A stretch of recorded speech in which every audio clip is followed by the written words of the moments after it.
Pernahkah Anda itu merasa kayak dicuekkan sama Tuhan? Dicuekin sama Tuhan Yesus? Doa nggak? Tuhan dengar nggak sih? Katanya Tuhan dengar, telinganya itu nggak tuli. Tangannya bukannya kurang panjang untuk menolong saya.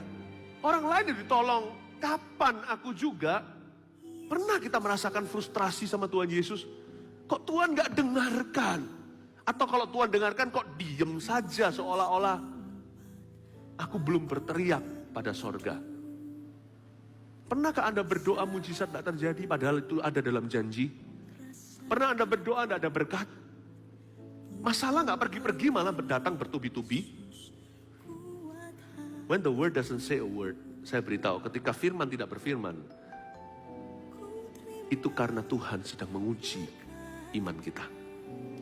Gini loh, kita tuh harus GR. Wanita ini masa nggak ngerti sih?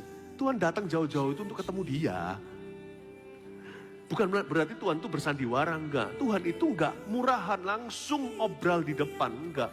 Yang Tuhan cari bukan hanya mujizat, karena mujizat untuk anak itu, kelepasan apalagi itu semudah membalikan telapak tangan. Tuhan ingin mengajarkan sesuatu kepada wanita itu dan Tuhan ingin mengembangkan imannya.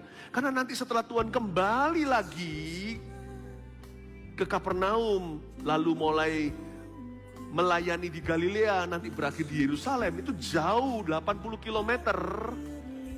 Apalagi ke Yerusalem itu nanti 100 km lebih. Jangan sampai wanita itu nanti mati rohani setelah ditinggalkan oleh Tuhan Yesus. Ketika Tuhan Yesus keluar dari daerah Tirus dan Sidon. Jadi Tuhan itu melatih dia agar dia bisa tetap percaya dari jauh. Makanya sekarang Tuhan izinkan dia merasa jauh dulu. Supaya dia bisa dilatih percaya. Agar supaya nanti kalau jauh beneran Tuhan itu secara fisik meninggalkan dia, wanita ini akan tetap percaya. Kenapa Tuhan itu tidak menjawab doamu? Karena menjawab doamu yang satu itu gampang sekali. Tetapi setelah itu mudah kita melupakan Tuhan. Atau Tuhan menargetkan sesuatu yang lebih kekal di balik itu.